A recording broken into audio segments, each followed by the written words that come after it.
Okay बच्चों, तो topic को बढ़ाते हैं आगे और बात करेंगे हम यहाँ पे एलसी ऑसिलेशंस की। ठीक है, एलसी ऑसिलेशंस और इसे ऑसिलेशंस क्यों बोला जाता है वो भी थोड़ा सा समझते हैं।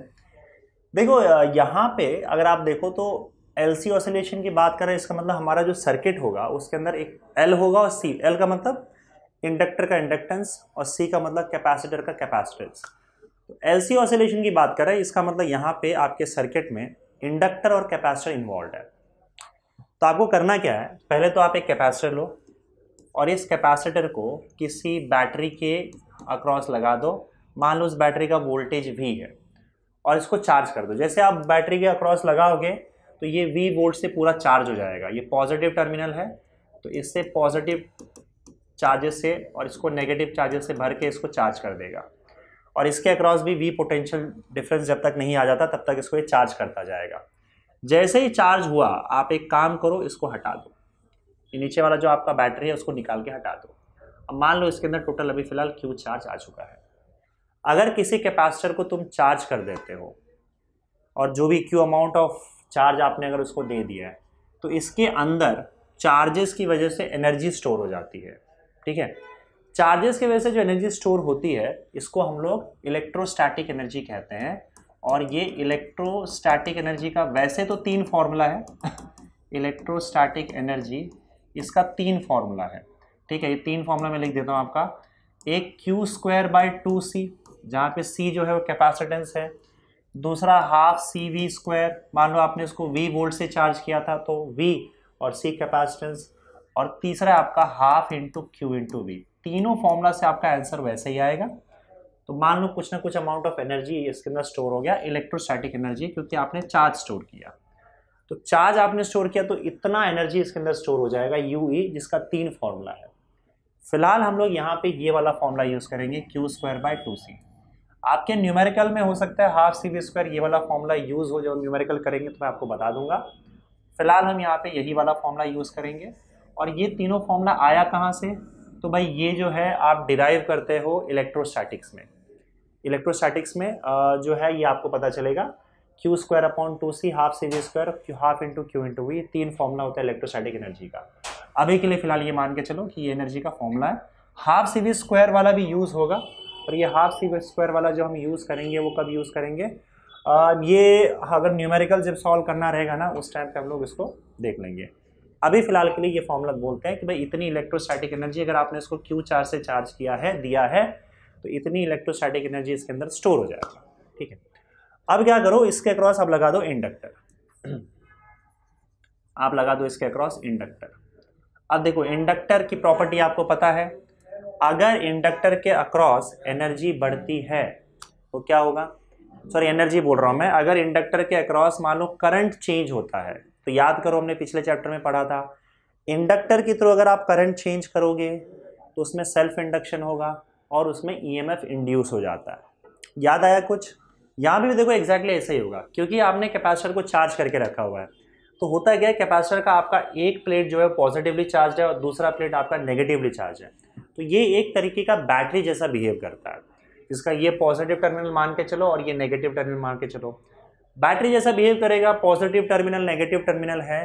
तो हम यहाँ पे पता है हमको कि अगर मान लो बैटरी का पॉजिटिव और नेगेटिव टर्मिनल होता है तो आपका करंट बैटरी से पॉजिटिव टर्मिनल से नेगेटिव टर्मिनल की ओर फ्लो होना चालू हो जाता है।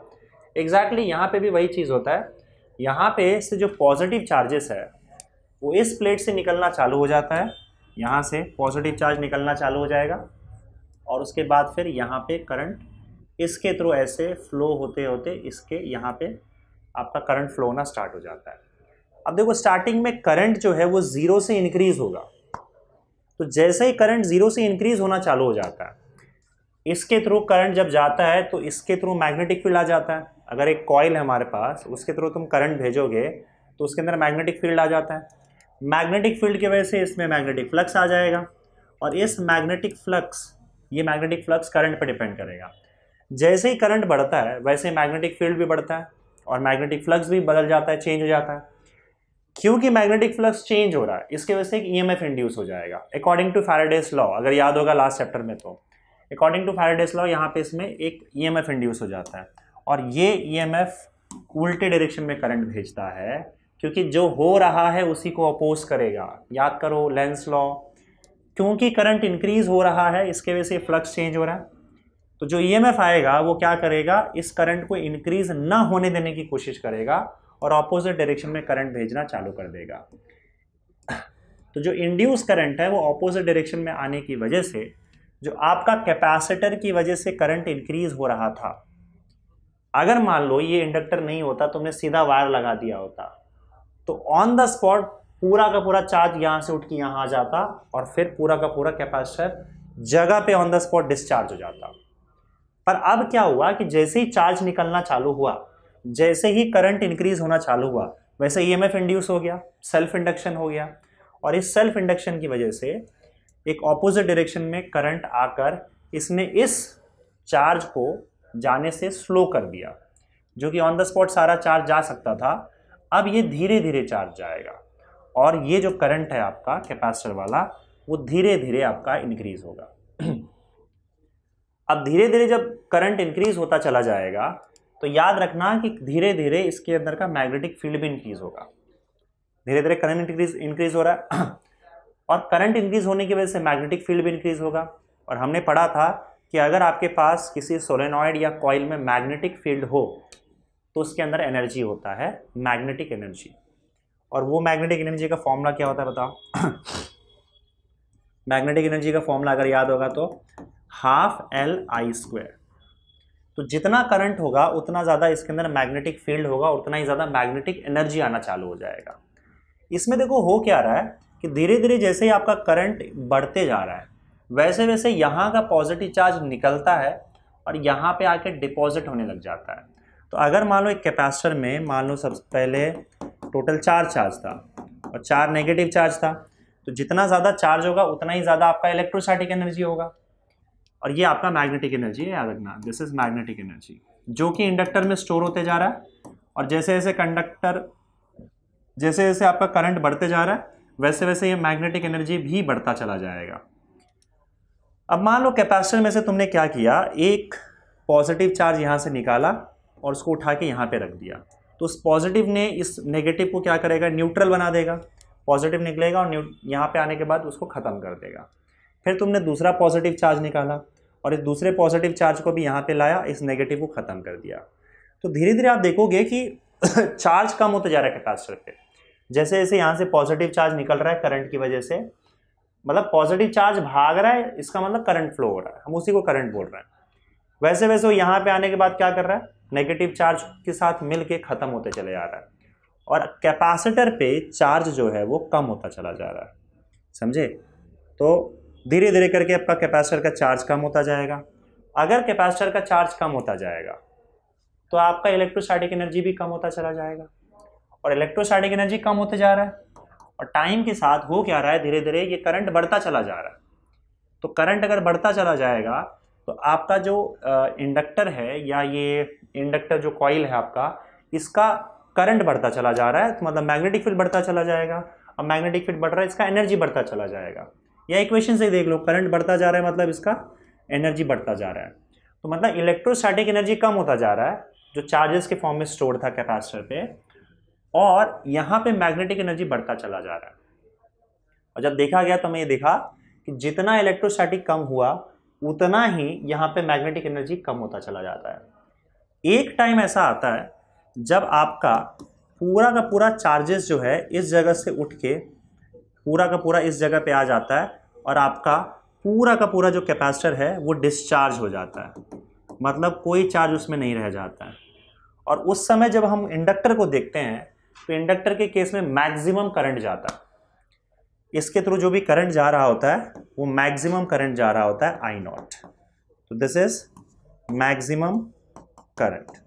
तो उस समय अगर हम इलेक्ट्रोस्टैटिक एनर्जी की बात करें तो वो तो ज़ीरो हो जाता है और सारा एनर्जी किस में कन्वर्ट हो जाता है, इसके मैग्नेटिक एनर्जी में, क्योंकि मैक्सिमम करंट के वजह से मैक्सिमम मैग्नेटिक फील्ड आ जाता है और आपका मैग्नेटिक एनर्जी जो है वो मैक्सिमम हो जाता है ½ L, और मैक्सिमम करंट I0 है तो I0 का स्क्वायर। मतलब पहले जो सारा का सारा इलेक्ट्रोस्टैटिक एनर्जी था, क्योंकि करंट तो शुरुआत में ज़ीरो था तो सारा एनर्जी आपका इलेक्ट्रोस्टैटिक एनर्जी के फॉर्म में था, वो सारा कन्वर्ट हो गया मैग्नेटिक एनर्जी के फॉर्म में। और मैग्नेटिक एनर्जी अब मैक्सिमम हो गया। ये तो रहा इस सिचुएशन पे हम आ गए। अब इस सिचुएशन को ध्यान से समझो। इस सिचुएशन में आप देख सकते हो कैपेसिटर पूरी तरह से डिस्चार्ज हो चुका है, कोई चार्ज नहीं यहाँ पे, और अब आपके सर्किट में मैक्सिमम करंट है, समझे। इससे ज़्यादा करंट बढ़ नहीं पाएगा, क्योंकि इससे ज़्यादा करंट बढ़ने के लिए आप कोई चार्ज ही नहीं बचा है इसको ट्रांसफ़र करने के लिए। तो सारा का सारा आपका इलेक्ट्रोस्टैटिक एनर्जी मैग्नेटिक एनर्जी में कन्वर्ट हो चुका है। तो अब क्योंकि अब कैपेसिटर पर कोई चार्ज नहीं है तो क्या होगा बताओ, अब करंट जो है वो कम होना चालू हो जाएगा। ये जो प्रोसेस में है करंट डिक्रीज होना चालू हो जाएगा। कैपेसिटर में कोई चार्ज बचा नहीं है और ये करंट, अगर मान लो यहाँ से मैं इंडक्टर को हटा दूँ तो ये करंट फट से ज़ीरो हो जाएगा। लेकिन अब यहाँ पे कैसा है ना कि करंट ज़ीरो होने के लिए जैसे ही कम होता है, ध्यान से सुनना, अब अगले प्रोसेस में करंट ज़ीरो होने की कोशिश करेगा, क्योंकि कोई चार्ज बचा नहीं है। तो करंट अब ऑब्वियसली बात है डिक्रीज होने की कोशिश करेगा, डिक्रीज होकर ज़ीरो होगा। तो करंट अब क्या होता है ना, इस डायरेक्शन में फ्लो तो हो रहा था, लेकिन अब चार्ज है ही नहीं करंट फ्लो होने के लिए, तो अब करंट ज़ीरो होने की कोशिश करेगा, उसके लिए डिक्रीज होना चालू होगा। अब ये जो करंट अभी फिलहाल स्टार्टिंग में I0 है, ये जब डिक्रीज होने की कोशिश करता है तो फिर देखो लेंस लॉ के हिसाब से, हमने लेंस लॉ पढ़ा, लेंस लॉ क्या, लेंस लॉ के हिसाब से आपके इंडक्टर के अंदर ईएमएफ ऐसे इंड्यूस होता है कि जो हो रहा है उसे अपोज करेगा। अब अगर करंट कम होने की कोशिश करेगा तो इसका मैग्नेटिक फ्लक्स भी कम होने लगेगा। मैग्नेटिक फ्लक्स कम होगा तो ये चाहेगा कि मैग्नेटिक फ्लक्स कम ना हो, मतलब लेंस लॉ के हिसाब से इंडक्टर अब अपना ईएमएफ ऐसे इंड्यूस करेगा कि मैग्नेटिक फ्लक्स अगर कम होने की कोशिश हो रहा है तो उसको कम होने नहीं देगा।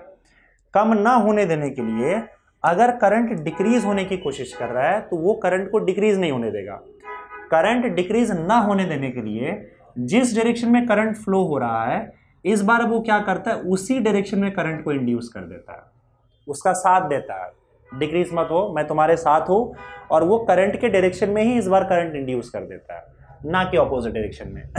यहाँ ऑपोजिट डायरेक्शन में इसलिए इंड्यूस कर रहा था क्योंकि करंट बढ़ रहा था, यहाँ करंट कम होने की कोशिश कर रहा है तो वो उसी डायरेक्शन में करंट अपना इंड्यूस कर देगा और उसको कम ना होने देने की कोशिश करेगा।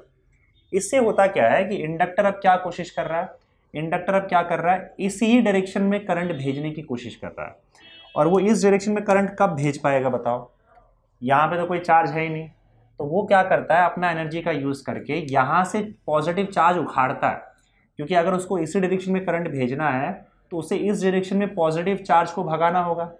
अब इस पर तो कोई चार्ज है नहीं, तो वो प्लेट से क्या करेगा, पॉजिटिव चार्ज को ऐसे उखाड़ेगा। अब प्लेट से पॉजिटिव चार्ज, मान लो 2 पॉजिटिव चार्ज आपने उखाड़ लिया तो यहाँ नेगेटिव बच जाएगा, और वो 2 पॉजिटिव चार्ज को यहाँ पे जाके डिपॉजिट कर देगा। और ये काम वो कंटिन्यूसली करेगा, क्योंकि अब वो इसी डायरेक्शन में करंट भेज रहा है, तो कंटिन्यूसली देखो करंट कम हो रहा है, करंट कम होने से वो रोक नहीं सकता, बस वो क्या कर रहा है कि करंट जो बहुत जल्दी जीरो हो सकता था वो अब उसको स्लो कर देगा प्रोसेस को। अब वो बहुत टाइम लेके ज़ीरो होगा, क्योंकि ये क्या कर रहा है, उसी डायरेक्शन में अपना करंट भेज के जो करंट बहुत फास्ट बहुत जल्दी ज़ीरो हो सकता था उसको अब वो लेट कर देगा, बस प्रोसेस को स्लो कर देगा और स्लो करके फिर ज़ीरो को जाने देगा। स्लो करने के लिए उसने इसी डायरेक्शन में करंट भेज दिया, और इसकी वजह से होता क्या है कि यहाँ से पॉजिटिव चार्ज उखाड़े जा रहा है और यहाँ पे डिपॉजिट किए जा रहा है, जिससे अब ये नेगेटिवली चार्ज हो रहा है और ये पॉजिटिवली चार्ज हुए जा रहा है। और धीरे धीरे वो क्या हो रहा है, आपका सिस्टम में चार्जेस यहाँ से पॉजिटिव निकाल के यहाँ डाल रहा है, और ये पॉजिटिव बनने जा रहा है और ये नेगेटिव बनने जा रहा है, और आपके सर्किट में करंट जो है वो धीरे धीरे कम हो रहा है, जो कि बहुत जल्दी हो सकता था कम, ऑन द स्पॉट ज़ीरो हो सकता था, लेकिन अब वो धीरे धीरे कम हो रहा है। टाइम बीतते जा रहा है, चार्ज जो है वो यहाँ पे फ्लो होते जा रहा है, और यहाँ पे पॉजिटिव चार्ज प्लेट बनता जा रहा है, ये प्लेट नेगेटिव चार्ज बनता जा रहा है, और सिस्टम में करंट आपका सर्किट में धीरे धीरे धीरे धीरे धीरे कम होता जा रहा है। एक ऐसा टाइम आता है जहाँ पे आपका कैपेसिटर पूरी तरह से चार्ज हो चुका रहता है और आपका जो करंट है वो सिस्टम का ज़ीरो हो चुका होता है। अगर करंट ज़ीरो हो गया तो अब तो कोई चार्ज वहाँ पे जाएगा नहीं, और उसके बाद जो आपका कैपेसिटर है वो मैक्सिमम पूरी तरह से चार्ज हो चुका होता है। यहाँ पे क्योंकि करंट ही ज़ीरो हो गया, इंडक्टर में कोई करंट नहीं है, तो इसका मैग्नेटिक एनर्जी ज़ीरो हो गया, और अब आपका जो कैपेसिटर है फिर से वैसा ही चार्ज हो गया जैसा स्टार्टिंग में था, उतना ही चार्ज उसको वापस मिल गया जितना स्टार्टिंग में था। बस एक फ़र्क है, स्टार्टिंग में जो पॉजिटिव चार्ज था वो प्लेट नेगेटिवली चार्ज हो गया, जो प्लेट नेगेटिवली चार्ज था वो पॉजिटिवली चार्ज हो गया, लेकिन सारा चार्ज उसको वापस मिल गया और वो फिर से उतनी एनर्जी आ गई इसके पास इलेक्ट्रोस्टैटिक एनर्जी जो शुरुआत में थी, और फिर इसके पास इलेक्ट्रोस्टैटिक एनर्जी आ गई Q²/2c। समझ गए? तो अब यहाँ पे फिर से जो इसके पास सारा का सारा मैग्नेटिक एनर्जी था वो मैग्नेटिक एनर्जी फिर किस में कन्वर्ट हो गया, इलेक्ट्रोस्टैटिक एनर्जी में फिर से कन्वर्ट हो गया। और ये सिचुएशन आप मान के चल सकते हो कि पहले जैसा हो गया। समझे? और अब क्या होगा बताओ, करंट जीरो हो चुका है, ये पूरी तरह से चार्ज हो चुका है। अब अगला केस क्या होगा आपको पता ही है। अब क्या होगा, यहाँ पे ये फिर से बैटरी की तरह काम करेगा और सर्किट में करंट भेजेगा। कहाँ भेजेगा? अब इस डायरेक्शन में करंट भेजेगा क्योंकि ये पॉजिटिवली चार्ज है ना। इस डायरेक्शन में करंट भेजने की वजह से ये चार्जेस यहाँ से उठ के यहाँ आने लगेंगे, इसका चार्ज कम होने लगेगा और सर्किट का करंट इंक्रीज होने लगेगा। जैसे ही सर्किट का करंट इंक्रीज होता है, अगेन इंडक्टर उसको अपोज करने के लिए ईएमएफ इंड्यूस करता है ऑपोजिट डायरेक्शन में, और फिर ऑपोजिट डायरेक्शन में करंट भेजना चालू कर देता है। ये करंट क्या करता है, जो ऑपोजिट डायरेक्शन में इंड्यूस हुआ करंट है सेल्फ इंडक्शन की वजह से, वो इस बढ़ते हुए करंट को बहुत तेजी से बढ़ने नहीं देता है, बल्कि बहुत स्लो स्लो स्लो बढ़ने देता है। धीरे धीरे करके क्या होता है, पूरा का पूरा चार्ज फिर से यहाँ से उठ के पॉजिटिव चार्ज यहाँ आ जाता है और आपके सर्किट का टोटल चार्ज जीरो हो जाता है। और इस प्रोसेस में धीरे धीरे करंट बढ़ते बढ़ते फिर से मैक्सिमम हो जाता है। आई नॉट करंट मैक्सिमम हो जाएगा। जब करंट मैक्सिमम हो जाता है तो फिर से आपका पूरा का पूरा कैपेसिटर डिस्चार्ज हो जाता है, इलेक्ट्रोस्टैटिक एनर्जी फिर से जीरो हो जाती है, और उसके बाद फिर आपका मैग्नेटिक एनर्जी फिर से ½LI0² मैक्सिमम इलेक्ट्रोस्टैटिक एनर्जी आ जाता है, और फिर सारा का सारा इलेक्ट्रोस्टैटिक एनर्जी आपके मैग्नेटिक एनर्जी में कन्वर्ट हो जाता है। फिर से क्या होगा, वही प्रोसेस रिपीट होगा। आपका करंट कम होने की कोशिश करेगा, यहाँ पे आ जाते हैं, करंट कम होने की कोशिश करेगा, आपका इंडक्टर क्या करेगा, अब सेम डायरेक्शन में करंट भेजना चालू कर देगा, और फिर उसके बाद आपका ये सिचुएशन आ जाएगा। इस बार क्या होगा, इस डायरेक्शन में वो करंट भेजना चालू करेगा, इंड्यूस करंट जो है वो इसी डायरेक्शन में भेजना चालू कर देगा, जिसके वजह से यहाँ से पॉजिटिव पार्ट को निकालेगा और पॉजिटिव चार्ज को यहाँ डिपॉजिट करेगा और ये नेगेटिव बनाएगा, ये नेगेटिव बन जाएगा और ये पॉजिटिव बन जाएगा। अब इस स्टेप में एग्जैक्टली आपको ये सिचुएशन मिल जाएगा, ये नेगेटिव ये पॉजिटिव, और फिर से वापस यही काम होगा, ये चलता जाएगा। मतलब इस पूरे प्रोसेस में क्या हो रहा है बार बार, क्योंकि देखो रेजिस्टर है नहीं इस सर्किट में, रेजिस्टर नहीं है, इसका मतलब समझ रहे हो ना कि एनर्जी का डिसिपेशन होगा नहीं, सिस्टम से एनर्जी बाहर जाएगा नहीं हीट के फॉर्म में, तो सिस्टम के अंदर ही एनर्जी ट्रैप हो जाएगा। और बस यहाँ पे क्या हो रहा है, इलेक्ट्रोस्टैटिक एनर्जी से मैग्नेटिक एनर्जी और मैग्नेटिक एनर्जी से इलेक्ट्रोस्टैटिक एनर्जी में ये कन्वर्जन चलता जाएगा। समझे? तो आपका चार्जेस कभी बढ़ेगा कैपेसिटर पे, फिर चार्जेस कम होगा, इसी तरह से करंट बढ़ेगा, करंट कम होगा, राइट। और ये प्रोसेस चलता जाएगा आपका। इलेक्ट्रोस्टैटिक एनर्जी से सारा एनर्जी मैग्नेटिक एनर्जी में कन्वर्ट होगा, धीरे धीरे मैग्नेटिक एनर्जी कम होगा और एनर्जी इलेक्ट्रोस्टैटिक एनर्जी बढ़ने लगेगा। फिर एक पॉइंट पे मैग्नेटिक एनर्जी जीरो हो जाएगा, इलेक्ट्रोस्टैटिक एनर्जी में सारा कन्वर्ट हो चुका होगा, और फिर इलेक्ट्रोस्टैटिक एनर्जी कम होगा, मैग्नेटिक एनर्जी में कन्वर्जन चालू हो जाएगा। फिर एक ऐसा टाइम आएगा जिसमें इलेक्ट्रोस्टैटिक एनर्जी जीरो हो जाएगा और वो सारा एनर्जी मैग्नेटिक एनर्जी में कन्वर्ट हो जाएगा। समझे? तो ये जो पूरा प्रोसेस है उसी को हम एलसी ऑसिलेशन बोलते हैं। एलसी ऑसिलेशन बोलने का एक रीज़न ये है, वो आपके टेक्स्ट बुक में दिया नहीं है, कि जब हम चार्ज को देखते हैं ना, चार्ज को, आप चार्ज को देखोगे कि भाई हमारे कैपेसिटर पे चार्ज कितना है, तो ये चार्ज हमेशा फिक्स नहीं होगा। मान लो स्टार्टिंग में मैक्सिमम है तो धीरे धीरे कम होगा, कम होने के बाद जीरो हो जाएगा, जीरो होने के बाद देखो क्या होता है, एक प्लेट जो पहले पॉजिटिव था धीरे धीरे इसका चार्ज जीरो हो जाएगा कम होते होते, जीरो होने के बाद धीरे धीरे इसका चार्ज नेगेटिव हो जाएगा, नेगेटिव होने के बाद धीरे धीरे फिर से क्या हो जाएगा, जीरो हो जाएगा, फिर यही प्लेट पे धीरे धीरे वापस से पॉजिटिव चार्ज आ जाएगा। तो जब हम चार्ज का वैल्यू देखते हैं तो चार्ज का वैल्यू कुछ इस तरह के इक्वेशन को फॉलो करता है, Q = Q0 sin ωt+5, Q = Q0 sin ωt+5, इस तरह के इक्वेशन को फॉलो करता है। वैसे इक्वेशन आपको है नहीं पर बस बता दे रहा हूं मैं। ये जो इक्वेशन है Q0 क्या है, मैक्सिमम चार्ज है। ये इक्वेशन अगर आप ध्यान से सोचो देखो तो ये एग्जैक्टली वैसे इक्वेशन है जैसा ऑसिलेशन में किसी पार्टिकल का डिस्प्लेसमेंट का इक्वेशन हुआ करता था, x is equal to a sine omega t plus phi. ये ऑसिलेशन का, पार्टिकल के ऑसिलेशन का जो डिस्प्लेसमेंट का इक्वेशन है, डिस्प्लेसमेंट फ्रॉम मेन पोजीशन, ये ऐसा इक्वेशन था। ऐसा इक्वेशन यहाँ पे चार्ज का आ रहा है, और इनफैक्ट करंट का भी कुछ इसी तरीके का इक्वेशन आता है।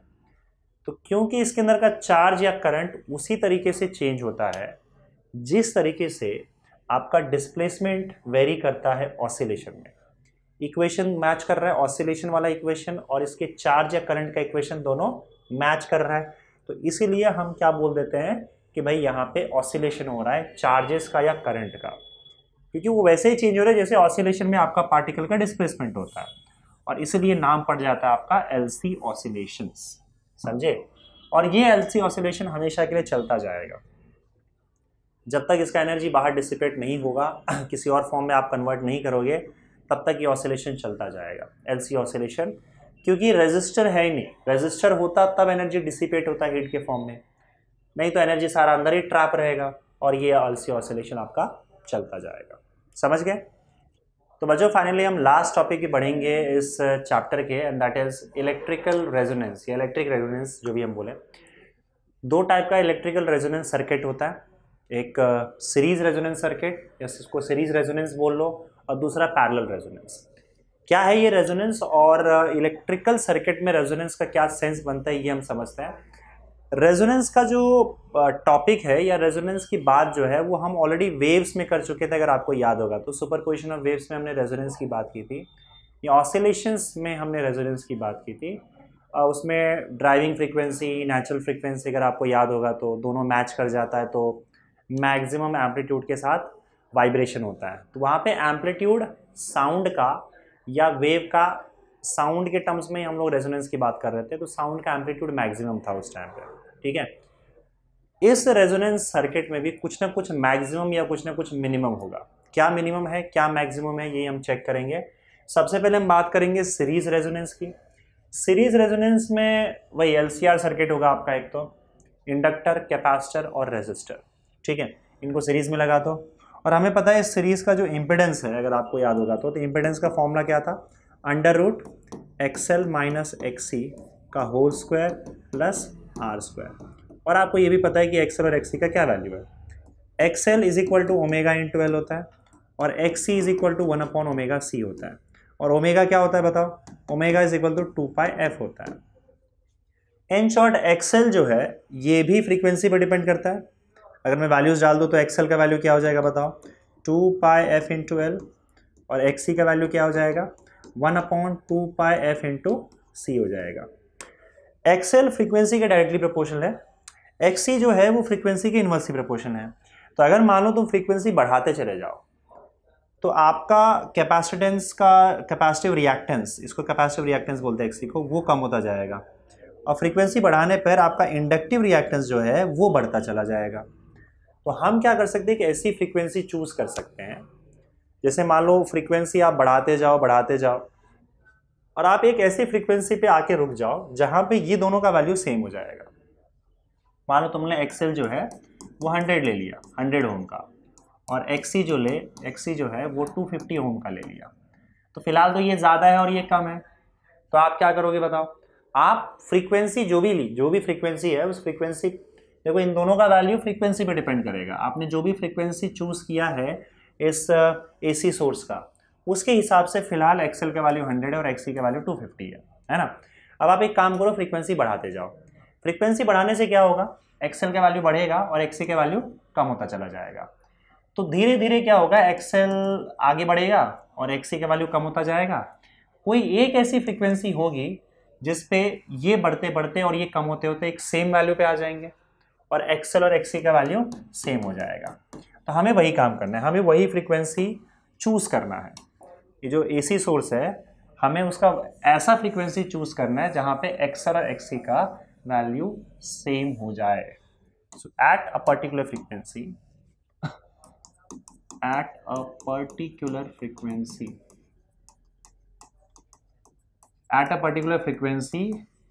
एक्सएल का वैल्यू अगर एक्सी के इक्वल हो जाए तब क्या होता है वो देखते हैं हम लोग। अगर एक्सएल एक्सी के इक्वल हो जाएगा तो ये तो पार्ट 0 हो जाएगा आपका, ये 0 हो जाएगा तो z का वैल्यू क्या हो जाएगा बताओ, √r² हो जाएगा और z is equal to r हो जाएगा। अगर इम्पिडेंस r के बराबर हो जाए तो हम इसको क्या बोलते हैं, it is a purely resistive circuit. ये हम देख चुके हैं, प्योरली रेजिस्टिव सर्किट। क्योंकि ऐसे केस में क्या एक्सएल और एक्सी ने इक्वल होकर एक दूसरे को कैंसल आउट कर दिया, एक्सएल और एक्सी, यानी कि करंट को एक्सएल और एक्सी का कोई ऑपोजिशन नहीं आ रहा है, दोनों का ऑपोजिशन एक दूसरे को कैंसिल कर चुका है। अब सिर्फ रेजिस्टर ही करंट को अपोज कर पा रहा है। तो ऐसा है इस सिचुएशन में कि भाई आपका एक्सएल और एक्सी जो है वो रहे ना रहे उससे आपको ऑपोजिशन को फर्क नहीं पड़ेगा, क्योंकि वो दोनों कुछ नहीं करेंगे, रेजिस्टर ही सिर्फ ऑपोजिशन प्रोवाइड करेगा। रेजिस्टर का जो वैल्यू होगा वही टोटल इंपेडेंस सर्किट का हो जाएगा। और ये जो इंपेडेंस है ये आपका मिनिमम इंपेडेंस होगा, क्योंकि इससे कम इंपेडेंस आप कर नहीं पाओगे, रेजिस्टेंस का तो आप कुछ नहीं कर सकते हैं। इन दोनों का आपने एक दूसरे को कैंसिल करवा के इनका ऑपोजिशन ही खत्म कर दिया, इंपेडेंस ही इन दोनों का, जो इन दोनों की वजह से जो भी इंपेडेंस में कंट्रीब्यूशन आ रहा था आपने वही खत्म कर दिया। तो मतलब आपका जो Z है, इंपेडेंस है, उसका वैल्यू एकदम मिनिमम जा चुका है। तो impedance becomes minimum, impedance becomes minimum. तो इस केस में आपका इंपेडेंस मिनिमम हो जाता है। इंपेडेंस का मतलब क्या होता है, total opposition to the flow of current. तो अगर आपका ऑपोजिशन या इंपेडेंस ही मिनिमम हो चुका है तो इसका साफ मतलब बनता है कि करंट जो होता है सर्किट में वो मैक्सिमम हो जाता है, करंट बिकम्स मैक्सिमम। और इसी सिचुएशन को हम लोग बोलते हैं resonance condition. This is resonance condition, resonance condition, या इसी को हम रेजोनेंस बोलते हैं। क्या है रेजोनेंस का मतलब, कि आपका एक्सएल एक्सी के इक्वल हो जाए जिसकी वजह से इंपेडेंस मिनिमम हो जाए और करंट मैक्सिमम हो जाए। तो ध्यान रहे आपका जो सीरीज रेजोनेंस है, सीरीज रेजोनेंस की अगर मैं बात कर रहा हूँ तो दो इंपॉर्टेंट चीज़ है कि आपका इंपेडेंस हो जाता है मिनिमम, इंपेडेंस हो जाता है मिनिमम और करंट हो जाता है आपका मैक्सिमम। ये कंडीशन है आपका सीरीज रेजोनेंस का। और ये यहाँ पे सीरीज रेजोनेंस इसलिए बोल रहे हैं क्योंकि हमने इंडक्टर, कैपेसिटर और रेजिस्टर को तीनों को सीरीज में लगा के रखा हुआ है। तो जब करंट मिनिमम हो जाए, करंट मिनिमम नहीं सॉरी, जब करंट मैक्सिमम हो जाए सर्किट का और इंपेडेंस मिनिमम हो जाए तो ये आपका सीरीज रेजोनेंस कहलाता है। ठीक है, ये जिस फ्रीक्वेंसी पर होता है उसको हम लोग रेजोनेंट फ्रीक्वेंसी बोलते हैं। और रेजोनेंट फ्रीक्वेंसी आप यहाँ से कैलकुलेट कर सकते हैं, उसका वैल्यू क्या आएगा। जिस फ्रीक्वेंसी पे रेजोनेंस होता है, हमने एक ऐसा फ्रीक्वेंसी चूज किया था ना जिससे XL is equal to XC हो जाए, तो ये जिस फ्रीक्वेंसी पे होगा उसको हम लोग रेजोनेंट फ्रीक्वेंसी एफआर बोल रहे हैं। ये रेजोनेंट फ्रीक्वेंसी निकालोगे कैसे, यही वाले कंडीशन से निकालेंगे। अगर XL is equal to XC है तो एक्सएल का वैल्यू क्या हो जा रहा है, ओमेगा एल, और एक्सी का वैल्यू 1/ओमेगा सी, ये हो रहा है ना, एक्सएल का वैल्यू ओमेगा एल, एक्सी का वैल्यू 1/ओमेगा सी। ओमेगा को यहाँ ले आओ और एल को वहाँ भेज दो, ओमेगा को यहाँ ले आओगे तो ओमेगा स्क्वायर हो जाएगा, तो omega square is equal to 1/LC हो जाएगा। तो omega is equal to 1/√LC हो जाएगा। ओमेगा इज इक्वल टू क्या हो जाएगा, 2πf होता है, पर क्योंकि ये रेजोनेंट फ्रीक्वेंसी पे हो रहा है तो हम इसे 2πfr लिखेंगे, that is equal to 1/√LC। और इस fr का वैल्यू जो होगा वो होगा 1/2π√L इंटू C। ये रहा आपका रेजोनेंट फ्रीक्वेंसी, समझ गए।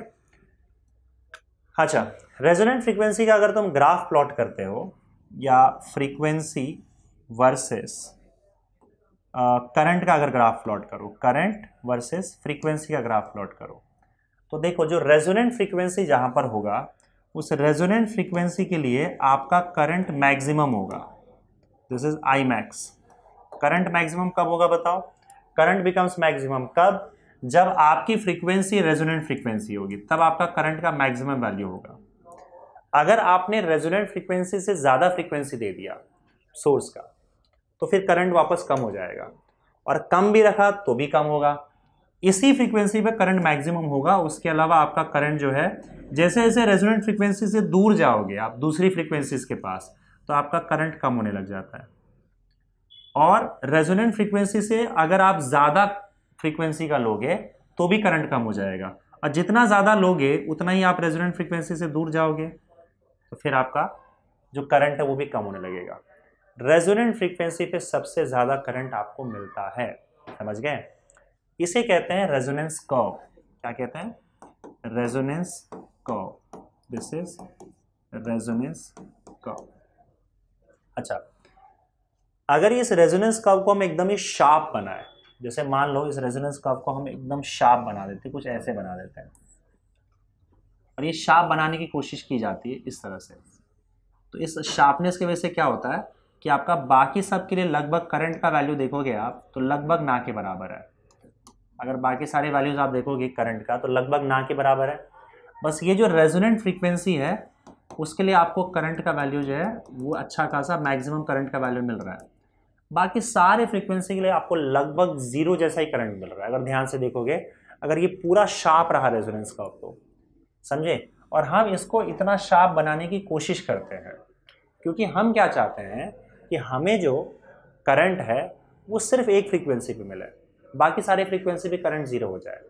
मतलब हम इस तरह का हम सर्किट डिज़ाइन करते हैं कि अगर मैं इस रेजोनेंट फ्रीक्वेंसी, ये जो रेजोनेंट फ्रीक्वेंसी है उतना फ्रीक्वेंसी अगर मैं सपोज करो यहाँ पे एसी का सोर्स यहाँ पे लगाता हूँ उस फ्रीक्वेंसी का, तो उसमें तो मुझे करंट मिलेगा मैक्सिमम करंट। उसके अलावा अगर मैंने दूसरा फ्रीक्वेंसी दिया तो मैं चाहता हूँ कि करंट जीरो हो जाए। ठीक है, पूरी तरह से जीरो नहीं होगा लेकिन लगभग आप जीरो मान के चल सकते हो क्योंकि ये स्टार्टिंग में जो बीच वाला एफ आर का पीक है बहुत ऊपर है, समझे। तो हमारा एम क्या है यहाँ पे, हमारा एम सीरीज रेजोनेंस का क्या है कि कोई एक फ्रीक्वेंसी पे ही ये काम करे। मतलब ये पूरा सर्किट जो है, ये सर्किट सिर्फ एक फ्रीक्वेंसी वाले करंट को पास होने दे, इस फ्रीक्वेंसी वाले करंट को पास होने दे, मैक्सिमम करंट दे देगा वो। बाकी कोई दूसरे फ्रीक्वेंसी का करंट अगर आया तो क्या करेगा वो, उसके लिए वो करंट जीरो कर देगा, उसको पास नहीं होने देगा। तो क्योंकि किसी एक फ्रीक्वेंसी को ये पास होने देता है, बाकी को वो रोक देता है, किसी एक फ्रीक्वेंसी ऑफ करंट को ही ये एक्सेप्ट करता है, एक को एक्सेप्ट करता है, बाकी को हटा देता है, बाकी को पास नहीं होने देता है। तो हम इसे इसलिए एक्सेप्टर सर्किट कहते हैं। एक ही को एक्सेप्ट कर रहा है इसलिए एक्सेप्टर सर्किट, ये बात ध्यान रखना। क्योंकि ये एक ही को एक्सेप्ट करता है इसलिए हम इसको एक्सेप्टर सर्किट बोल रहे हैं। किसको? सीरीज रेजोनेंस सर्किट को। समझ में आया? इसका यूज़ कहाँ पे होता है? देखो जनरली आपने रेडियो स्टेशंस में देखा होगा। रेडियो स्टेशंस की अगर मैं बात करूँ तो मानो साउंड आ रहा है किसी रेडियो स्टेशन से, तो सिर्फ एक रेडियो स्टेशन तो है नहीं इंडिया में, अगर हम बात करें तो बहुत सारे रेडियो स्टेशंस हैं, और सारे रेडियो स्टेशन जो है वो अलग अलग फ्रीक्वेंसी पे अपना साउंड भेजता है। आप जो सुनते हो ना 93.5 रेड एफएम, तो एक्चुअली वो 93.5 मेगाहर्ट्ज़ की फ्रीक्वेंसी होती है जिसको यूज़ करके वो साउंड को भेजता है। अब मान लो मेरे पास यहाँ पे एंटीना है और मैं उस साउंड को कैच करूँगा, उस गाने को कैच करूँगा, तो मैं क्या करता हूँ, तो मैं एक बटन रहता है रेडियो में, उसको आप घुमाते हो, या मोबाइल में आप बटन लगा के 93.5 पे उसको सेट करते हो। तो एक्चुअली क्या कर रहे हो, आप बटन दबा के इस सर्किट को कुछ इस तरीके से सेट कर रहे हो कि इसकी जो रेजोनेंट फ्रीक्वेंसी है वो 93.5 हो जाए, और ताकि वो क्या करे, सिर्फ उस साउंड के लिए वो उसमें करंट फ्लो हो और आपको आवाज़ सुनाई दे। बाकी दूसरे रेडियो स्टेशन में बाकी सारे फ्रीक्वेंसी भेज रखा है उसको वो रिजेक्ट कर दे, उसको वो एक्सेप्ट ना करे। तो हमारा जो सर्किट हम तैयार करते हैं रेडियो के अंदर, वो रेडियो के अंदर जो सर्किट है वो इस तरीके से तैयार करते हैं कि 93.5 वाले फ्रीक्वेंसी को वो एक्सेप्ट करेगा, बाकी सबको रिजेक्ट कर देगा, बाकी सारे वाले जो साउंड है उसको वो कैप्चर ही नहीं करेगा, समझे, बाकी सबको रिजेक्ट कर देगा। तो इस तरीके से सिर्फ एक फ्रीक्वेंसी को वो एक्सेप्ट कर रहा है, बाकी को रिजेक्ट कर दे रहा है, और इसलिए हम इसको एक्सेप्टर सर्किट बोलते हैं। तो वहाँ पे इसका यूज़ किया जा सकता है क्योंकि अब सारे के सारे साउंड तो आएंगे आपके पास, उस सारे साउंड, सारी फ्रीक्वेंसी ऑफ साउंड को अगर वो कैच करेगा तो सारे के सारे साउंड और सारे के सारे गाने आपको एक साथ सुनाई देने लगेंगे। तो हमें मेक श्योर करना है कि वो एक फ्रीक्वेंसी को छोड़ के किसी फ्रीक्वेंसी को एक्सेप्ट नहीं कर रहा है। तो हम जिस फ्रीक्वेंसी ऑफ साउंड को चाहते हैं, 93.5 चाहते हो तो 93.5 ले लो, 97.3 चाहते हो तो उस रेडियो स्टेशन के लिए 97.3 का हम क्या करेंगे, रेजोनेंट फ्रीक्वेंसी वाला एक सर्किट बनाएंगे। ये सर्किट उसी साउंड वाले को एक्सेप्ट करेगा, बाकी को रिजेक्ट कर देगा, समझे। इस तरीके से अगर हम इसको डिज़ाइन करते हैं तो एक ही को एक्सेप्ट करता है, बाकी को हटा देता है, इसलिए इसको एक्सेप्टर सर्किट बोला जाता है। वहाँ भी इसे यूज़ किया जा सकता है। तो सीरीज रेजोनेंस में आपको कुछ चीज़ें याद रखनी है, जैसे कि इसमें XL = XC हो जाएगा, मतलब आपका जो सर्किट है वो प्योरली रेजिस्टिव हो जाता है, इसमें इम्पिडेंस मिनिमम हो जाता है Z is equal to R, और करंट मैक्सिमम हो जाता है। और ये एक फ्रीक्वेंसी करंट मतलब एक फ्रीक्वेंसी वाले करंट को एक्सेप्ट कर रहा है, बाकी सारे फ्रीक्वेंसी वाले करंट को हटा दे रहा है, रोक दे रहा है, और इसलिए इसको हम लोग एक्सेप्टर सर्किट बोलते हैं। So this was all about series resonance. समझ गए बच्चों? अब हम बात करेंगे यहाँ पे इसके शार्पनेस की। हालांकि शार्पनेस ऑफ रेजोनेंस वाला कॉन्सेप्ट आपको इसके मतलब बाद में देके रखा हुआ है, लेकिन मैं यहीं पे आपको पढ़ा देता हूँ क्योंकि ये एक्चुअली में सीरीज रेजोनेंस से ही रिलेटेड है। ये टॉपिक आपके टेक्स्ट बुक में पैरेलल रेजोनेंस के बाद देके रखा है, और यहाँ पे मैं आपको इसके बाद ही बता दूंगा क्योंकि ये इसी से रिलेटेड है। शार्पनेस का मतलब ये होता है कि ये जो आपका पीक जो है वो कितने, ये पीक का मतलब समझ लो, या फिर ये जो आपका स्प्रेड दिख रहा है ये कितना कम स्प्रेड है। मतलब ये जितना कम स्प्रेड होगा ऑब्वियसली बात है कि आपका बात जो है वो आपका जो एक्सेप्टेड सर्किट है उतना ही अच्छा होगा। क्योंकि अगर मान लो आपका ये स्प्रेड बहुत ज़्यादा है, इस तरीके से आपका रेजोनेंस का मान लो इस तरीके से आ रहा है, तो एक्चुअली में आप देखोगे कि इस फ्रीक्वेंसी पर मैक्सिमम करंट तो मुझे मिल रहा है, पर इस फ्रीक्वेंसी पर भी काफ़ी अच्छा खासा करंट मिल जा रहा है मुझे। मान लो ये करंट का ग्राफ है आपका, तो ये मैक्सिमम करंट है इस फ्रीक्वेंसी पे मिल रहा है, और इससे थोड़ा कम फ्रीक्वेंसी पे भी आओगे तो आप देख सकते हो कि इस पर भी आपको कुछ ना कुछ अच्छा खासा अमाउंट ऑफ करंट मिल जा रहा है। जबकि हमारा मेन एम ये है एक्सेप्टर सर्किट बनाने का कि इस फ्रीक्वेंसी के अलावा बाकी सारी फ्रीक्वेंसी पे एकदम ना के बराबर करंट मिलना चाहिए, लगभग जीरो करंट मिलना चाहिए। तो ये ग्राफ अगर ऐसा कुछ हो जाए तो इसमें देखो बाकी कोई भी फ्रीक्वेंसी पे आप जाओगे तो करंट आपको लगभग ना के बराबर मिलेगा, क्योंकि ग्राफ ही पूरा नीचे आ चुका है। तो ये जितना कम स्प्रेड होगा, जितना अंदर दबा हुआ रहेगा, है ना, ये ग्राफ जितना अंदर दबा हुआ रहेगा उतना बेटर माना जाएगा, उतना ही शार्प माना जाएगा, और जितना फैला होगा उतना ही कम शार्प माना जाएगा। तो हम चाहेंगे कि हमारा जो रेजोनेंस कर्व हो काफी शार्प हो, ठीक है। तो हम इसके शार्पनेस की बात करते हैं यहाँ पे। So will talk about sharpness of resonance. हो गया शार्पनेस ऑफ रेजोनेंस। तो पहले तो मैं इन जनरल एक रेजोनेंस कर्व बना लेता हूँ। मान लो आपका ये फ्रीक्वेंसी करंट है, ये करंट का मैक्सिमम वैल्यू है आई नॉट। लेट्स से कि करंट का मैक्सिमम वैल्यू आई नॉट यहाँ पे जा रहा है, ठीक है, और ये आपकी फ्रीक्वेंसी है। अच्छा, हम यहाँ पे ना इस ग्राफ पे ना फ्रीक्वेंसी जो है ना, फ्रीक्वेंसी ना प्लॉट करके एंगुलर फ्रीक्वेंसी प्लॉट करते हैं। देखो एंगुलर फ्रीक्वेंसी और फ्रीक्वेंसी में सिर्फ ये 2π का फर्क है। अगर आपका ये f का जो भी वैल्यू होगा उसमें 2π मल्टीप्लाई करोगे तुम्हें ये मिल जाएगा। रेजोनेंट फ्रीक्वेंसी, जो रेजोनेंट फ्रीक्वेंसी FR होता है उसमें 2π मल्टीप्लाई करोगे तो आपको ω/R मिल जाएगा। तो इसको हम रेजोनेंट एंगुलर फ्रीक्वेंसी बोलते हैं और इसको रेजोनेंट फ्रीक्वेंसी बोलते हैं, ठीक है। तो फिलहाल यहाँ पे ग्राफ जो हमने प्लॉट किया था वो फ्रीक्वेंसी और करंट का प्लॉट किया था, और इस वाले टॉपिक के लिए हम लोग जो ग्राफ प्लॉट करेंगे वो रेजोनेंट फ्रीक्वेंसी और एंगुलर, क्या बोल रहा हूँ मैं, करंट और एंगुलर फ्रीक्वेंसी के टर्म्स में प्लॉट करेंगे। तो यहाँ पे हम ओमेगा प्लॉट करेंगे, ना कि एफ, ठीक है। दोनों में देखो फर्क नहीं, बस 2π का फर्क है, तो कोई प्रॉब्लम नहीं। अगर मान लो ओमेगा ज़्यादा होता है तो फ्रीक्वेंसी भी ज़्यादा होगा, फ्रीक्वेंसी कम कर दोगे तो ओमेगा भी कम हो जाएगा। अब हमें पता है कि ω/R जो कि रेजोनेंट फ्रीक्वेंसी है, रेजोनेंट एंगुलर फ्रीक्वेंसी, वो मान लो यहाँ कहीं है, और इसी पर आपको करंट मैक्सिमम मिलने वाला है। तो करंट मैक्सिमम करंट जो है वो इसी फ्रीक्वेंसी पर मिलेगा, या फिर आप बोल सकते हो यहाँ पे इसी एंगुलर फ्रीक्वेंसी पे मिलेगा। तो ग्राफ तुम्हारा कुछ मान लो ऐसा है, ये इस तरीके का ग्राफ है। हमको एक्चुअली इसको शार्प बनाना है, मान के चलते फिलहाल शार्प नहीं है, इस तरह का स्प्रेड करके पूरा ग्राफ आपको मिला हुआ है, ठीक है। अब एक काम करो आप, ये जो आपको दिख रहा है I0, इसको √2 से डिवाइड कर दो। अगर आप I0 को √2 से डिवाइड कर देते हो तो आपका वैल्यू I0 डिवाइड बाई √2 आ जाएगा। और ये देखो कि I0 डिवाइड बाई √2 कहाँ आ रहा है। मान लो I0 डिवाइड बाई √2 यहाँ पे आ रहा है, I0 डिवाइडेड बाई √2 ये वैल्यू आ रहा है।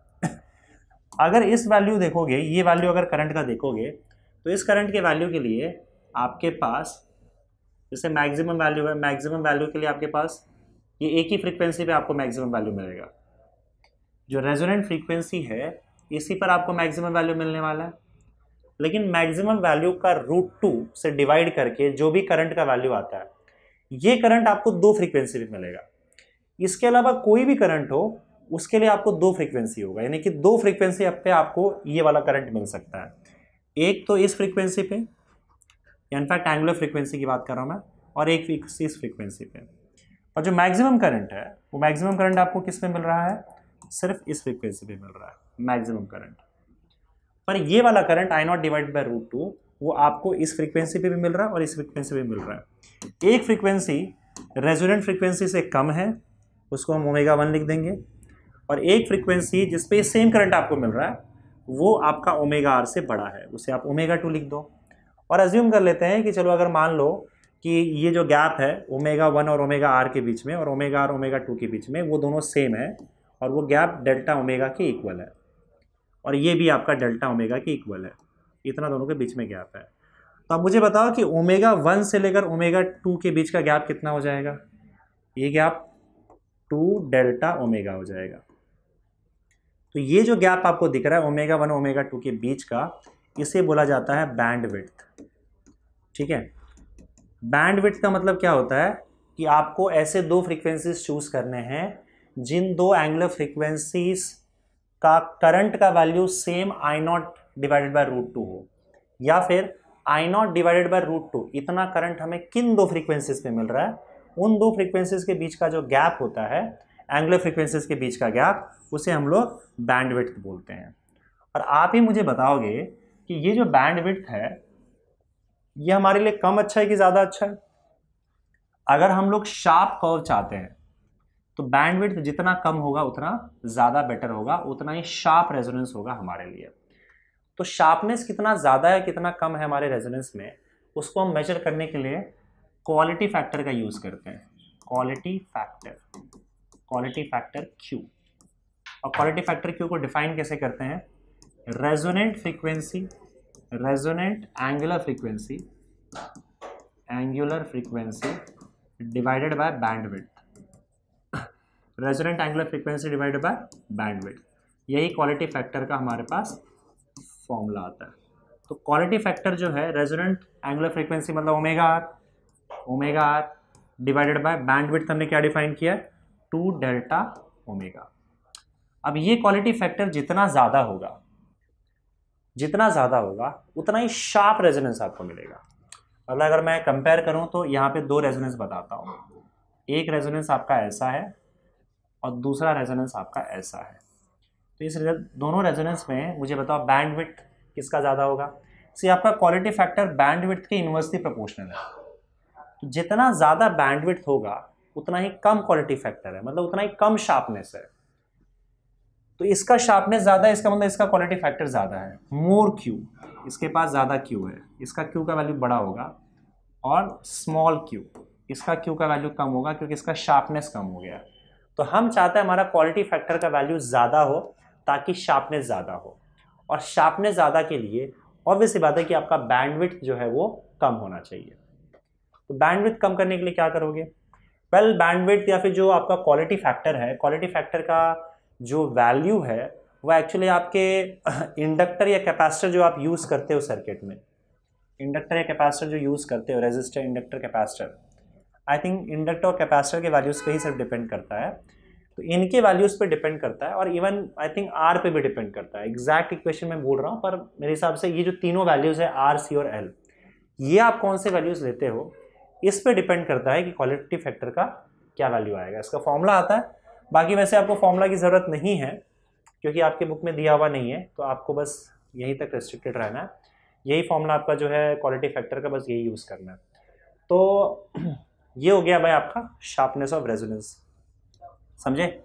शार्पनेस डिपेंड किस पे करेगा कि आपने कौन सा इंडक्टर, कैपेसिटर, इनके क्या वैल्यूज़ लिए हुए हैं। तो हम एक इस हिसाब से वैल्यूज़ चूज़ करते हैं कि आपका क्वालिटी फैक्टर काफ़ी ज़्यादा हो, ताकि क्वालिटी फैक्टर जितना ज़्यादा होगा उतना शार्पनेस ज़्यादा होगा और उतना ही विड्थ कम होगा, उतना ही ज़्यादा शार्प होगा, और जितना शार्प हमारा रेजोनेंस कम होगा उतना ही बेटर ये काम करेगा और हमारा एक्सेप्टर सर्किट का काम करेगा उसमें, जिसमें वो एक ही फ्रीक्वेंसी को एक्सेप्ट करके बाकी सारे फ्रीक्वेंसी को रोक सकता है। ठीक है, स्प्रेड होगा तो प्रॉब्लम होगा, क्योंकि स्प्रेड होने में क्या होगा, बाकी सारी फ्रीक्वेंसीज में वो काफ़ी अच्छा खासा करंट दे देगा, जिसकी वजह से प्रॉब्लम क्रिएट हो सकता है और हम जो चाहते हैं वो हमें ना मिल पाए। ठीक है, तो क्वालिटी फैक्टर ज़्यादा रखना हमारा एम होता है। जितना ज़्यादा क्वालिटी फैक्टर उतना ही शार्प आपका कर्व बनेगा, उतना ही शार्प आपका रेजोनेंस बनेगा। ठीक है, समझ गए। So this was all about sharpness of resonance in case of series resonance. तो अब तक हमने बात की सीरीज रेजोनेंस की, और सीरीज रेजोनेंस या सीरीज रेजोनेंस सर्किट जो होता है वो हमें एक्सेप्टर सर्किट देता है। यहाँ पे हम एक और टाइप के सर्किट की बात करते हैं और दूसरे टाइप के रेजोनेंस की बात करते हैं जिसको बोला जाता है पैरेलल रेजोनेंस। अब पैरेलल रेजोनेंस में हम क्या करते हैं, फिलहाल पैरेलल रेजोनेंस में यहाँ पे मैं आर का यूज़ नहीं करूँगा, आपके बुक में आर का यूज़ नहीं किया हुआ है, तो इसमें सिर्फ इंडक्टर और कैपेसिटर की बात होती है। तो एक इंडक्टर आप मान लो लगा दो यहाँ पे, और दूसरा एक कैपेसिटर लगा दो, और फिलहाल ये दोनों पैरेलल में होंगे। पैरेलल रेजोनेंस की बात करें, सर्किट आपका पैरेलल में कनेक्ट किया जाएगा इंडक्टर और कैपेसिटर, और इसके अक्रॉस आपको एक AC EMF लगाना है, अल्टरनेटिंग EMF लगाना है। तो मान लो आपका अल्टरनेटिंग EMF E का वैल्यू है E0 साइन ओमेगा t। यहाँ से मान लो कुछ अमाउंट ऑफ करंट I निकलता है, ये करंट का कुछ हिस्सा IL ऊपर जाएगा और कुछ हिस्सा करंट का IC नीचे आ जाएगा इसके थ्रू, और टोटल करंट आपका I जो होगा वो आपका IL प्लस IC हो जाएगा। समझ गई चीज़, ठीक है। अब देखो, अब यहाँ पे तो EMF जो है, EMF का एंगल हमने ओमेगा टी मान के रखा है, फेस हमने ओमेगा टी मान के रखा है। So your I will be equal to, अब हमें इंडक्टर के थ्रू का करंट का वैल्यू और कैपेसिटर के थ्रू का करंट का वैल्यू दोनों को ऐड करना है। इंडक्टर के थ्रू करंट जो है उसका वैल्यू क्या होगा बताओ, that will be equal to I0, और I0 in case of inductor, maximum current in case of inductor, sine omega t. अगर आपको याद होगा तो इंडक्टर के केस में EMF लीड करता है π/2 से, और करंट लैग करता है। करंट लैग कर रहा है मतलब पीछे है, तो EMF के कंपैरिजन में अगर EMF का एंगल ओमेगा टी है तो करंट का क्योंकि करंट लैग कर रहा है तो माइनस π/2 हो जाएगा। ये किस केस में, ये आपके इंडक्टर के केस में। प्लस उसी तरीके से अगर सपोज करो मैं कैपेसिटर की बात करूं, तो कैपेसिटर के केस में क्या लिखूंगा बताओ, I0 in case of capacitor, तो यहाँ पे C लिख देता हूँ, साइन ओमेगा टी। अब कैपेसिटर के केस में EMF लैग करता है और करंट लीड करता है, तो करंट अगर π/2 से लीड कर रहा है तो करंट वाले इक्वेशन में π/2 इस तरह से ऐड हो जाएगा। अब मुझे बताओ I0L और I0 C का वैल्यू हम क्या लिखेंगे, this is maximum current in case of inductor and this is maximum current in case of capacitor. तो करंट इज इक्वल टू क्या होता है, I is equal to E/R हो जाएगा, E मतलब EMF हो जाएगा, और R क्या होगा बताओ, R will be equal to opposition to the flow of current. तो मैं यहाँ पे अगर बात करूँ तो यहाँ पे मैं लिख सकता हूँ इस केस में, यहीं पे लिख देता हूँ, सी I0L का वैल्यू क्या हो जाएगा, maximum current through inductor, that will be equal to maximum voltage upon maximum resistance. पर इंडक्टर के केस में हम रेजिस्टेंस की जगह पे क्या यूज करते हैं, उसका इंडक्टिव रिएक्टेंस यूज करते हैं। तो I is equal to E/R हो गया। उसी तरीके से आपका I0 C क्या हो जाएगा, E/XC हो जाएगा। ठीक है, तो ये वैल्यूज आपको ध्यान में रखना है और यही वैल्यूज हम सब्स्टिट्यूट करेंगे। I is equal to V/R, तो अगर मैक्सिमम वैल्यू ले रहे हैं तो मैक्सिमम EMF का वैल्यू लेंगे, और दोनों के अक्रॉस आपका EMF सेम होगा क्योंकि पैरेलल में कनेक्टेड है। पैरेलल में आपका वोल्टेज सेम रहता है, तो दोनों का वोल्टेज सेम होगा, तो दोनों का EMF का वैल्यू सेम होगा, E0। इसका रेजिस्टेंस के जगह पे हम इंडक्टिव रिएक्टेंस लेते हैं, और इस केस में रेजिस्टेंस के जगह पे हम कैपेसिटिव रिएक्टेंस लेते हैं। तो यहाँ XL आ गया, यहाँ XC आ गया। I0L और I0C जो मैक्सिमम करंट के वैल्यूज हैं, यहाँ से उठा के अगर आप इसके अंदर डालते हो तो ये वैल्यू क्या हो जाएगा बताओ, I0L E0/XL। और हम ये पिछले केस में कर चुके हैं। आप माइनस साइन बाहर ले लो, माइनस साइन बाहर लोगे तो क्या हो जाएगा, साइन π/2 माइनस ओमेगा टी।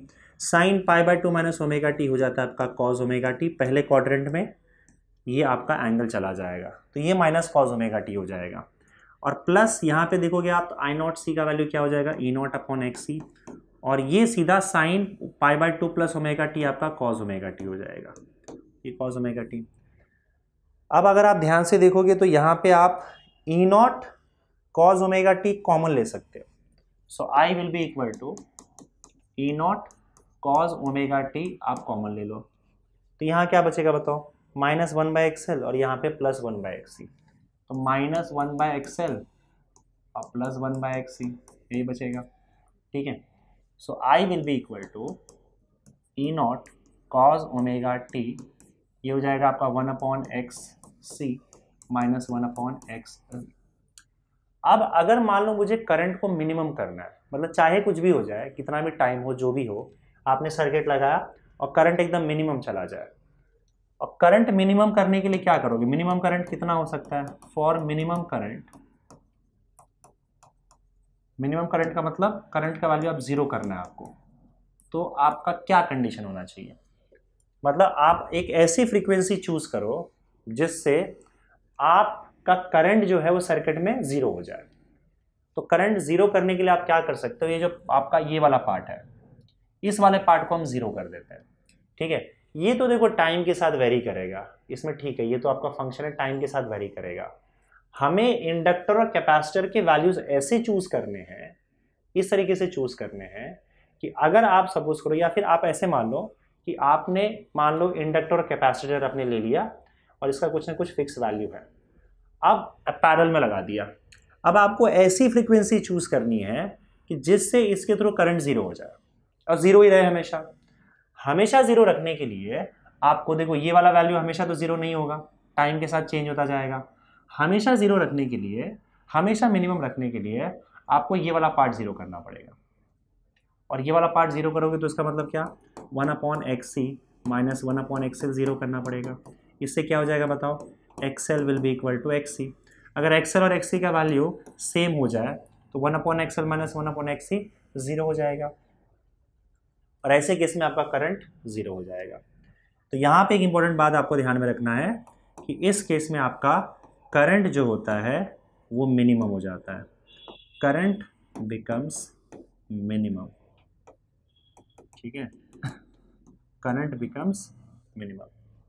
अगर करंट मिनिमम हो रहा है तो याद रखना कि आपका जो इंपेडेंस है वो इंपेडेंस मैक्सिमम हो जाएगा, इंपेडेंस बिकम्स मैक्सिमम। क्योंकि इंपेडेंस मैक्सिमम है इसलिए करंट मिनिमम हो गया, समझे। और अगर मान लो आप रेजिस्टर नहीं लगाते हो तो आप देखोगे तो इंपेडेंस इस केस में इनफाइनाइट हो जाता है, समझे। लेकिन यहाँ पे फिलहाल रेजिस्टर लगाओगे तो कुछ ना कुछ फाइनाइट रेजिस्टेंस हमें मिलता है, और कुछ ना कुछ अमाउंट ऑफ रेजिस्टेंस आपका रह ही जाता है। पर ये आइडियल केस है, आइडियल केस में करंट जीरो होगा और इंपेडेंस आपका इन्फिनिटी चला जाएगा, क्योंकि ऑपोजिशन या इंपेडेंस ही इन्फिनिटी चला जा रहा है तो करंट जीरो होना ही है, ये केस आता है। पर हम उसको जीरो या इन्फिनिटी ना बोल के मिनिमम और मैक्सिमम बोलते हैं। पिछले केस का एग्जैक्टली उल्टा हो रहा है, पिछले केस में इंपेडेंस मिनिमम था, इंपेडेंस मिनिमम था और करंट मैक्सिमम था। यहाँ पे आपका इंपेडेंस मैक्सिमम और करंट मिनिमम है, और इस कंडीशन को हम लोग बोलते हैं रेजोनेंस कंडीशन, ठीक है। ये पैरेलल रेजोनेंस है, इसी को हम क्या बोलते हैं? Parallel resonance condition, parallel resonance condition, okay. और अगर आप ये जानना चाहते हो कि ये किस फ्रीक्वेंसी पे होगा, किस फ्रीक्वेंसी पे ऐसा होगा कि आपका करंट मिनिमम चला जाएगा, तो वो जिस फ्रीक्वेंसी पर होता है उसको हम लोग रेजोनेंट फ्रीक्वेंसी बोलते हैं, रेजोनेंट फ्रीक्वेंसी। और फिर से हम लोग रेजोनेंट फ्रीक्वेंसी जो है ना इसमें कैलकुलेट कर सकते हैं, एफ आर। कंडीशन ले लो आप, क्या कंडीशन लोगे? इसी को उठा के यहाँ पे रख लो, XL is equal to XC, XL का वैल्यू ओमेगा एल 1/ओमेगा सी। देखो वही सेम कंडीशन वैसा ही आ रहा है, ओमेगा के यहाँ उठा लो तो ओमेगा स्क्वायर हो जाएगा, तो omega square is equal to 1/LC, ये 1/LC हो जाएगा। तो ओमेगा इज इक्वल टू क्या हो जाएगा? 1/√L into C. Omega is equal to again 2πFR resonant frequency is equal to 1/√LC। तो ये आपका जो FR है वो क्या हो जाएगा? 1/2π√L इंटू सी। यही आपका रेजोनेंट फ्रीक्वेंसी आपका आ गया। यानी कि पैरेलल में अगर आप ये फ्रीक्वेंसी दे दोगे तो आपका जो करंट है वो मिनिमम हो जाएगा और आपका जो इंपेडेंस है वो मैक्सिमम हो जाएगा। अगर रेजोनेंस कर्व ड्रॉ करोगे इस केस में तो आपका रेजोनेंस कर्व कैसे आएगा बताओ? अब उल्टा आएगा, ऊपर से नीचे जा रहा था यहाँ पे, सॉरी नीचे से ऊपर जा रहा था, ये ऊपर से नीचे आएगा और आपका करंट जो है मिनिमम। FR पे आपका जो करंट है, रेजोनेंट फ्रीक्वेंसी पे आपका जो करंट है वो करंट आपका मिनिमम हो जाएगा, ठीक है इस केस में। तो ये फ्रीक्वेंसी वर्सेस करंट का ग्राफ है। अच्छा अब इस सर्किट को देखोगे तो इसमें क्या हो रहा है बताओ? अगर ये भी बहुत शार्प हो, इस तरीके से शार्प हो, तो आप देखोगे कि एक ऐसी फ्रीक्वेंसी है रेजोनेंट फ्रीक्वेंसी, इस फ्रीक्वेंसी के करंट को वो आने नहीं दे रहा है क्योंकि करंट जीरो बना दे रहा है, मिनिमम मतलब जीरो वैल्यू ही मान के चलो आप।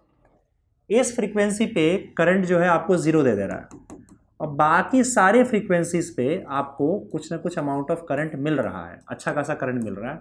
सिर्फ एक फ्रीक्वेंसी पे करंट आपका जीरो बना दे रहा है वो, अगर ये पूरा शार्प रहे तो इसका मतलब इस केस में क्या हो रहा है बताओ, एक फ्रीक्वेंसी को के करंट को वो रोक दे रहा है, रिजेक्ट कर दे रहा है, बाकी सबको जाने दे रहा है। तो किसी एक को अगर के साथ वो जो कर रहा है उसके हिसाब से इसका नाम पड़ता है।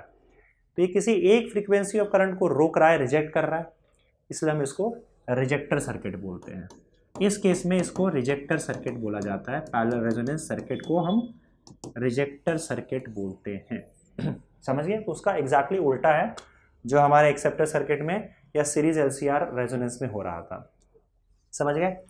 तो पैरेलल रेजोनेंस में कुछ इंपॉर्टेंट बात है जो आपको ध्यान में रखनी है, वो ये कि इस केस में आपका करंट जो होता है वो मिनिमम हो जाता है, आपका इम्पिडेंस मैक्सिमम हो जाता है, ठीक है। और किसी एक फ्रीक्वेंसी को क्योंकि ये रिजेक्ट करता है, बाकी सबको जाने देता है, तो हम इसको एक रिजेक्टर सर्किट बोलते हैं। समझ गए? So this was all about parallel resonance. Okay. अब बच्चों एक टॉपिक में भूल गया था, यहाँ पे एक बात मैं खाली भूल गया था, शार्पनेस ऑफ रेजोनेंस जब हम पढ़ रहे थे तो यहाँ पे एक्चुअली मैं बताना भूल गया था कि आई नॉट पर हम मैक्सिमम वैल्यू ले लेते हैं और ओमेगा 1 और ओमेगा 2 का वैल्यू हम लोग आई नॉट डिवाइडेड बाय √2 वाले करंट पे लेते हैं। मतलब आई नॉट डिवाइडेड बाय √2 ये करंट चूज करते हैं। इसके लिए जो दो फ्रीक्वेंसीज आता है इनके बीच में जो गैप होता है उसको हम बैंडविड्थ बोलते हैं।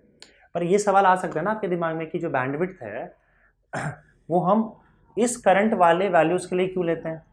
क्यों ना हम आई नॉट डिवाइडेड बाय √2 पे चले जाए, आधे करंट पे चले जाए और उसके बाद हम दो वैल्यूज लें। मतलब ये वैल्यू चूज करने का क्या रीजन था?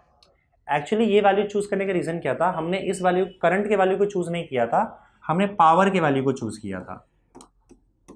पावर जब आधा हो जाए, पावर बिकम्स हाफ, तो जो maximum power becomes half of maximum power at omega 1 and omega 2। मतलब ये है जो आपका मैक्सिमम पावर है, मान लो मैक्सिमम पावर यहाँ पे पी मैक्स है, तो आप देखोगे यहाँ आते आते आपका जो पावर है वो आधा हो जाता है। कैलकुलेट कर सकते हो, पावर का फॉर्मूला क्या होता है बताओ, आई स्क्वायर इंटू आर होता है।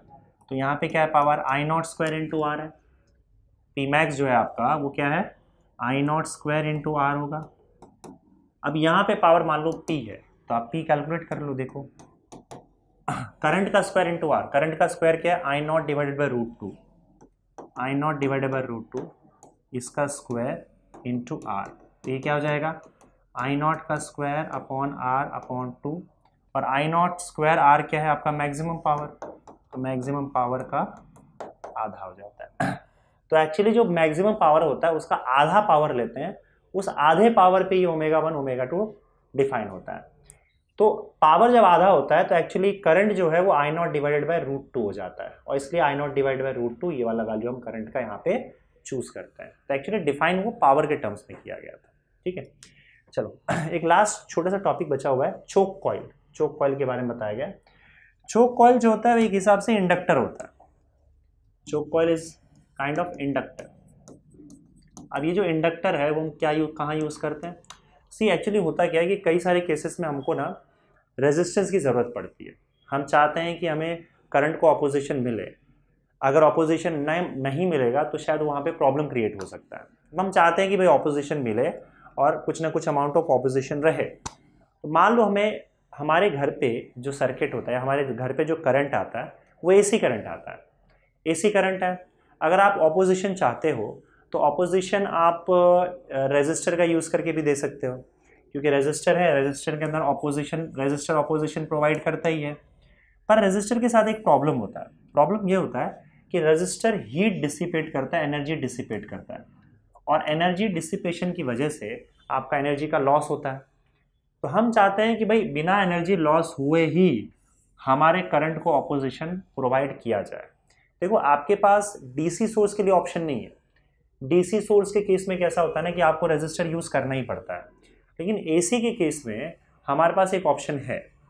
AC के केस में हम क्या कर सकते हैं, रेजिस्टेंस को ऑपोजिशन प्रोवाइड करने के लिए यूज़ करने के बजाय अगर हम इंडक्टर का यूज़ कर ले तो, क्योंकि हम लोग को पता है कि हमारा जो इंडक्टर है ये भी ऑपोजिशन प्रोवाइड करता है, और इंडक्टर जो ऑपोजिशन प्रोवाइड करता है उसको हम लोग XL बोलते हैं, that is equal to omega into L. तो जब हम इसको एज ऑन ऑपोजिशन प्रोवाइड करने के लिए यूज़ किया जाता है इंडक्टर को, तब हम इसे चोक कॉइल बोल देते हैं। This is choke coil. तो पहले एक्चुअली वो ट्यूबलाइट्स वगैरह में चोक कॉइल उस तरह से यूज़ किया जाता था, अभी तो शायद आपका ट्यूबलाइट अलग टाइप का आने लगा है, लेकिन जहाँ कहीं भी हम लोग चोक कॉइल यूज़ करते हैं वो एक्चुअली इंडक्टर ही होता है, और हमारा पर्पस वहाँ पे रहता है कि हमें करंट को ऑपोजिशन मिले, या करंट को हम रेजिस्टेंस चाहते हैं करंट के लिए, ताकि करंट को कोई अपोज कर पाए। रेजिस्टर लगाएंगे तो प्रॉब्लम आपको मैंने बता दिया, एनर्जी लॉस होता है, तो हम क्या करते हैं यहाँ पे इंडक्टर लगा देते हैं एज अ चोक कॉइल, समझे।